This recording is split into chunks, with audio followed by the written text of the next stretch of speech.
Olá a todos, eu sou o Dr. Marcelo Coraça, sou médico oncologista clínico aqui do AC Camargo Cancer Center, também pesquisador aqui do AC Camargo, e queria agradecer a organização do evento, do Sinacan, por esse convite para a gente falar um pouquinho dessa coisa que é tão atual hoje, né? Covid-19 e câncer, né? Esse Covid já é uma coisa preocupante e a gente preocupa ainda mais para os pacientes que têm câncer. Eu coloquei esse título, né? Lições aprendidas com a pandemia e qual é o nosso novo normal? Para onde que a gente vai? Isso é algo que eu acho que é importante a gente falar um pouco, tá? Para a gente poder chegar num consenso, tá? Esse é o panorama do câncer em 2020. Antes da gente falar da Covid especificamente, vamos falar do que a gente espera hoje para esse ano. A gente vê nos dois gráficos aí, que a gente tem tido uma redução no diagnóstico de câncer e também uma redução na morte por câncer, né? Dos pacientes que morrem por câncer. Isso tem sido muito importante. Por quê? Porque a gente simplesmente esperou que desse sorte e que tudo funcionasse? Não. Porque nós temos técnicas de diagnóstico precoce melhor, nós temos técnicas de rastreamento, por exemplo, uma colonoscopia para câncer de intestino que a gente faz como rastreio. O paciente não tem nenhum sintoma. A gente faz a colonoscopia, achou um pólipo que um dia podia virar câncer. A gente tira esse pólipo, tudo resolvido. Diminui a chance de diagnóstico. E mesmo quando a gente diagnostica, se a gente faz tudo de forma precoce, a gente vai pegar e dar um diagnóstico mais cedo para o paciente. E um diagnóstico mais cedo vai permitir que esse paciente tenha um tratamento mais adequado. A gente sabe que, além de tudo, os tratamentos melhoraram muito. Os índices de cura melhoraram. Para os pacientes que não têm mais cura, a gente sabe também que a gente pode melhorar e estender a vida com qualidade para esses pacientes. E isso é o que a gente tem e que a gente espera em 2020. E a gente vê que essa redução de diagnóstico tem sido importante para todos. A gente coloca aí câncer de próstata, pulmão, intestino, bexiga, melanoma. Alguns tumores estão sendo um pouquinho mais diagnosticados, mas a maioria dos casos a gente vê que o diagnóstico tem ficado ou estável ou caído. Isso para nós é muito importante. Por quê? Porque isso faz com que a gente consiga garantir que mais pessoas tenham uma vida boa, saudável e sem a doença, que infelizmente, quando a gente sabe que aparece, torna o tratamento, né, torna a vida da pessoa um pouco mais complicada, porque não é um tratamento fácil. E esse gráfico ele é muito interessante, por quê? Porque a gente vê aí na curva vermelha que os pacientes, isso aí seria a previsão de pacientes que morreriam de câncer da década de 70 e até 2017. Na curva azul são as mortes verdadeiras por câncer. A gente vê que as curvas elas entravam muito semelhantes umas das outras, mas a partir do ano 2000, quando a gente começou a ter melhores tratamentos, melhores diagnósticos, a gente começou a ter prevenção de mortes por câncer. A gente não quer só diagnosticar, a gente quer diagnosticar precoce, a gente quer prevenir, e quando a gente diagnostica, a gente quer tratar e curar os pacientes. E é isso que a gente tem feito. Com o quê? Com o paciente vindo fazer o exame, o paciente vindo na consulta, tendo a avaliação médica adequada. Mas aí veio a Covid. E aí todo mundo tem que ficar em casa. A gente sabe que a Covid, embora seja uma doença que na maioria imensa dos casos a gente vai ter muito tranquilidade, vai ser uma gripezinha, como alguns disseram aí, em alguns casos a gente vai ter um quadro um pouco mais grave, né? A gente pode ter em 5% dos pacientes uma doença crítica muito grave, uma doença grave em 15% dos pacientes, falta de ar em até 40% dos pacientes que têm sintomas, né? Mas a imensa maioria vai ter ou alguma coisa muito simples, ou não vai ter nenhum problema, não vai nem sentir. Qual é o problema? A gente não sabe quem que vai ser. O paciente que vai ter sintomas, o paciente que não vai ter sintomas. Então, nesse sentido, a gente tem que se prevenir. E se prevenir significa ficar em casa. E ficar em casa significa a gente não fazer exames de diagnóstico precoce. E isso tem sido um impacto muito grande na população. Isso aí, né, eu estou gravando essa aula no dia 15 de outubro. Em 14 de outubro a gente tinha no mundo 38 milhões de casos e 1 milhão de mortes. Quando a gente olha para o Brasil, a gente teve 5 milhões de casos e 150 mil mortes. Infelizmente, uma quantidade muito grande de pacientes diagnosticados, uma quantidade muito grande de anos de vida perdidos, né? E aí, como é que o paciente com câncer se encaixa nessa história? Isso, em 25 de março de 2020, foi um apelo da SBOC, ou Sociedade Brasileira de Oncologia Clínica. A SBOC falou, fique em casa. A principal forma da gente preservar o sistema de saúde brasileiro e salvar vidas é a gente ficar em casa e fazer o distanciamento social. Só que a gente também tem vários protocolos de diagnóstico. E aí, o que a gente faz? Quando o negócio estava no pior de tudo, quando o paciente não precisa sair de casa, é para ficar em casa mesmo. Mas será que existe algum paciente que pode sair de casa, um paciente que tem câncer e que possa sair de casa para fazer os seus exames, um paciente que teve câncer e possa sair de casa? É isso que a gente quer levar em consideração na nossa discussão. O impacto tem sido muito grande para todo mundo, para o médico e para o paciente. Falando do paciente primeiro, a gente vai ter um aumento no tempo para diagnóstico, um aumento no tratamento. Muitas vezes a gente vai falar, poxa, será que dá para aquele paciente ficar mais um mês, mais 15 dias para a gente fazer a quimio, para a gente fazer a cirurgia? Isso pode ser um impacto muito grande que o paciente pode, às vezes, não poder esperar. Mas, independente de qualquer coisa, se a gente dá menos diagnóstico, se a gente aumenta o nosso tempo para o diagnóstico, a gente vai aumentar o tempo para o tratamento. Várias mudanças nos planos terapêuticos. Poxa, era um paciente que a gente ia começar fazendo químio e depois cirurgia. Então, talvez pela Covid, será que é melhor fazer cirurgia primeiro? Será que é melhor fazer químio primeiro? A gente ainda não sabe. E, obviamente, o aumento de mortalidade e das complicações. Fazer tratamento oncológico, fazer químio, fazer radioterapia, fazer qualquer tratamento já é complicado. Fazer o tratamento no cenário da pandemia é ainda mais difícil. E mudanças de estilo de vida. Poxa, tratei meu câncer, estou bem, estou legal, estou tranquilo. E agora, eu que estava saindo de casa para fazer minha caminhada, eu que estava saindo de casa para poder fazer o meu exercício e melhorar minha qualidade de vida, agora tenho que ficar em casa. E para nós é muito difícil. A gente teve, obviamente, uma diminuição de casos, né, de pacientes, nossos consultórios ficaram vazios por um tempo, mas as horas de trabalho aumentaram, para a gente cuidar dos pacientes que eventualmente se infectaram. Diminuímos a atividade de pesquisa, isso é muito importante.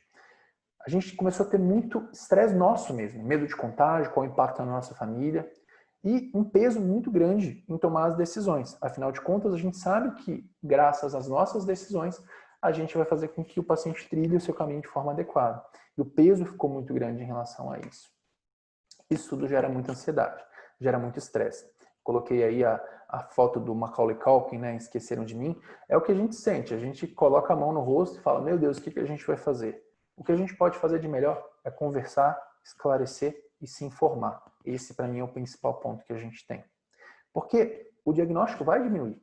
Esse gráfico que a gente tem mostra num país super desenvolvido, que é a Holanda, como que foi o diagnóstico, né, o número de novos casos em relação ao padrão, que seria 100%. Né?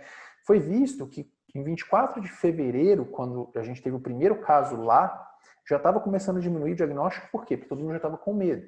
E isso a gente chegou num pico de 73%, o negócio ficou um pouco mais grave, e aí mesmo com uma campanha, né, a gente veio na faixa azul, né, mesmo com uma campanha para a gente ter, poxa, está tendo menos diagnóstico de câncer, vamos voltar a dar diagnóstico, vamos fazer, você que pode sair de casa, vamos fazer seu exame, ainda assim a gente teve cerca de 1/4 de redução do diagnóstico de novos tumores.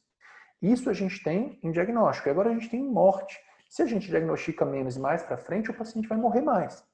A gente sabe que colocaram esse é um estudo, uma previsão que foi feita para pacientes com câncer de mama, colo reto, né, para intestino, pulmão e esôfago, que a gente sabe que no primeiro ano, né, esse é o gráfico, ele é colocado 1, 2, 3, 4, 5 em anos.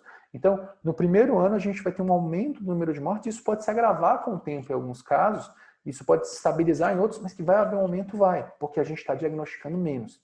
Então, assim, o medo da Covid, a necessidade de ficar em casa, vai persistir.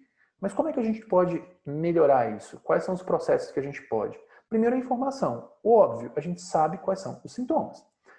Gripe, sintoma de gripe, febre ou calafrios, tosse, falta de ar, dificuldade para respirar, mialgia, né, dores musculares, sintomas do intestino, vômito, diarreia, perda de paladar, perda de olfato, são sintomas clássicos. Então a gente tem que saber o que pode e o que não pode ser Covid e o que fazer com isso.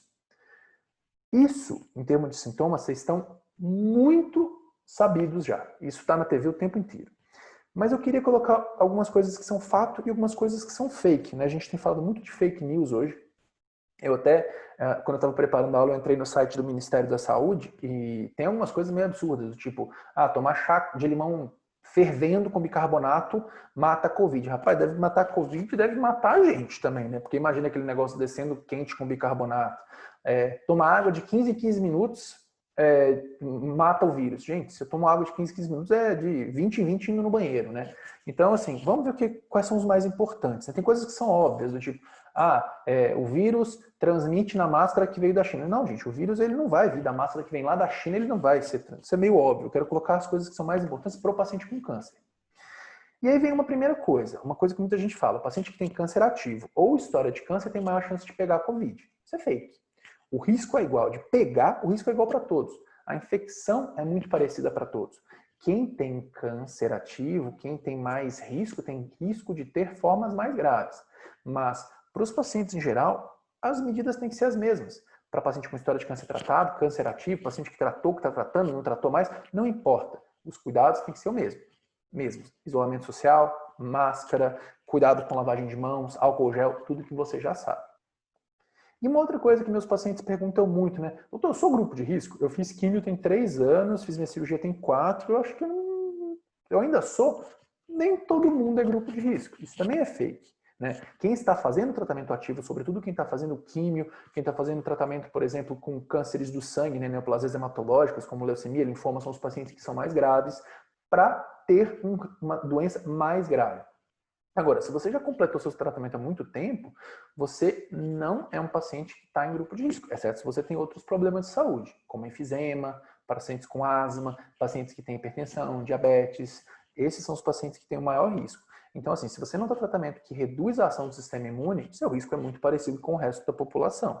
Então, tem que haver o conceito de receio, de cuidado, mas não é algo para a gente ficar desesperado. E a pergunta é, quem são os pacientes com maior risco? Sem sombra de dúvida, os pacientes que têm neoplasias do sangue, cânceres do sangue, como leucemias, linfomas, mieloma. São os pacientes que as células do sangue estão sendo acometidas pelo câncer, que são as células de defesa. Então, se as células de defesa não estão agindo, a gente tem uma chance maior da gente, obviamente, ter um risco de infecções mais graves. Isso é muito importante, né?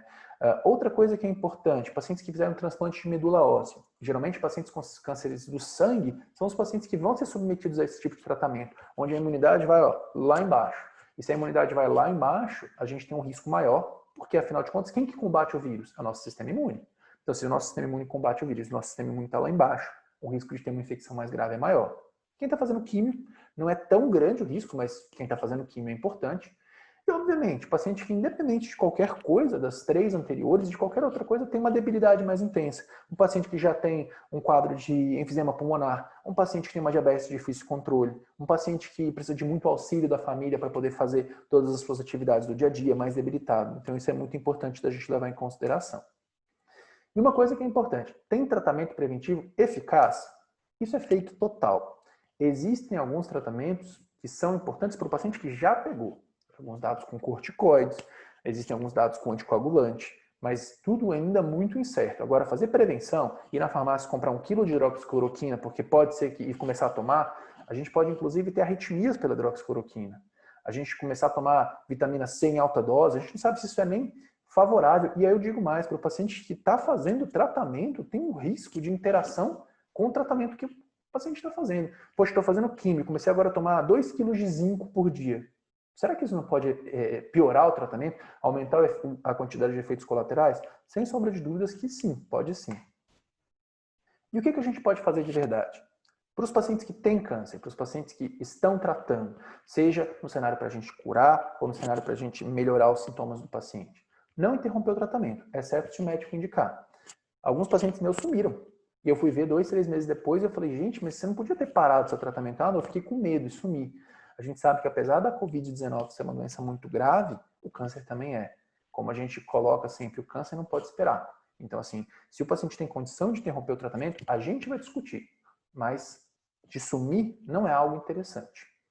Evitar contatos físicos desnecessários. Poxa, se eu já estou ficando na minha casa, eu não tenho nenhuma doença, graças a Deus não tenho nenhuma doença grave, mas se eu já estou ficando na minha casa, impedindo o contágio, para você que tem câncer, esse impacto é muito maior. Evitar contato físico. Poxa, tive que sair de casa. Tá bom, eu não abraça ninguém. Não vai ficar aglomerado com um monte de gente. Não senta com 30 pessoas apertadinho na mesma mesa. Né? Mesmo que sejam pessoas próximas que você conheça. Essa pessoa pode estar super bem, sem nenhum sintoma, mas essa pessoa eventualmente pode ser um portador assintomático do vírus. Evitar, obviamente, o contato de forma completa com os pacientes que têm sintomas de gripe ou que estejam com suspeita de infecção pelo coronavírus. E lembrar que se você tiver o diagnóstico e tiver sem nenhum sintoma, igual é a maioria da população, não se desespere de vir ao hospital. Você pode transmitir a outros pacientes. Se você trata no hospital que é oncológico, como é aqui no AC Camargo, você pode transmitir para outros pacientes que têm um caso mais grave. E você pode, inclusive, fazer com que você tenha um risco maior de ficar, por exemplo, pegando uma segunda infecção por uma bactéria, pegando uma pneumonia. Então, se você está bem e está com 100 sintomas, só uma alteraçãozinha na sensação de cheiro, um pouquinho de dor no corpo, fique em casa. É a coisa melhor que a gente tem para fazer. Mas e meus cuidados médicos? Como fazer? Eu tenho que ir no hospital. Estou tratando, sou um paciente com câncer e tenho que ir no hospital. O que eu tenho que fazer? Primeira coisa, evitar contato físico com todo mundo que estiver circulando aqui no hospital. Estou gravando esse vídeo daqui do hospital, tá? Por quê? Porque essas pessoas, hoje eu vi vários pacientes, eu tive contato com várias pessoas, então eu tenho um risco um pouco maior. A gente tem que vir no médico? Tem que vir no médico. Sempre que possível, tomar todos os cuidados, né? Sempre, na verdade, todos os cuidados, usar máscara, lavar a mão. Então, assim, poxa, você já tem que ver o seu médico, beleza. Mas será que você precisa cumprimentar, embora você queira, o pessoal que está relacionado à segurança, o pessoal da portaria? Poxa, cumprimenta de longe, não precisa ter esse contato físico, mesmo com o médico. Às vezes o paciente já chega para mim, ó, dá a mão lá para me cumprimentar e fala, opa, vamos um pouquinho mais devagar, porque a gente sabe que, embora a gente queira se abraçar, a gente queira transmitir carinho para as pessoas, a gente tem que ter um pouco mais de cuidado. E permanecer o mínimo de tempo possível no hospital. Às vezes o paciente, porque está com preguiça de ligar aqui e fazer os agendamentos, resolve marcar. Eu pedi lá uma tomografia, uma endoscopia, um eletro, aí o paciente marca tomo num dia, o eco no outro dia, o eletro no outro dia. O paciente veio 3 vezes aqui. Aqui em São Paulo, o preço do estacionamento já é proibitivo para a gente vir 3 vezes no hospital. E pela Covid, se você conseguir fazer tudo no mesmo dia, em horários curtos, é ainda melhor para você. Se você puder concentrar todas as suas consultas no mesmo período, ainda melhor. E digo mais, se você puder não vir ao pronto-socorro, se não for necessário, melhor ainda. Porque se existe um lugar onde se aglomera no hospital, é o pronto-socorro. Porque as pessoas estão ali porque elas estão doentes. Então, poxa, eu estou com aquela dor nas costas que eu tenho há uns 3 meses já. Para que eu preciso ir no pronto-socorro resolver isso? Marca uma consulta com um ortopedista, marca a consulta com o seu oncologista e converse com ele. Não precisa ir no pronto-socorro, por quê? Porque lá pode ter gente com Covid. E aí você pode pegar.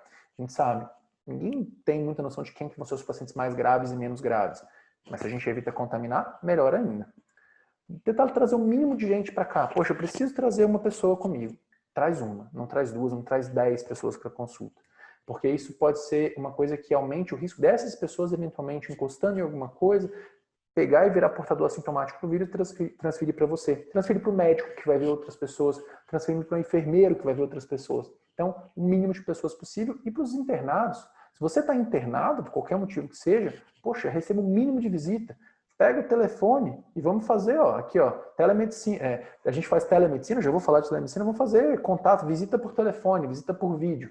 Se você tiver que visitar alguém, a mesma coisa, prevenindo sempre o máximo de contato dentro do hospital. E para prevenção, a gente tem que levar em consideração 2 coisas. O que é prevenção do câncer? É fazer a mamografia e o ultrassom, é fazer o preventivo, é fazer a colonoscopia quando está indicado, é fazer o que está indicado para prevenir o câncer. Se você é um paciente de grupo de risco, seja pelo câncer, seja porque a gente está falando em consideração de alguma outra doença, discute com o médico, discute com a família. Será que a gente precisa fazer esse exame? Sobretudo se o exame anterior estiver normal. Dou um exemplo bem simples para vocês. Poxa, a gente tem aí, o paciente acabou fazendo uma colonoscopia para prevenção de câncer de intestino, né, um exame endoscópico para prevenção do câncer de intestino. A gente recomenda que, se o exame estiver normal, pode ser feito a cada 10 anos.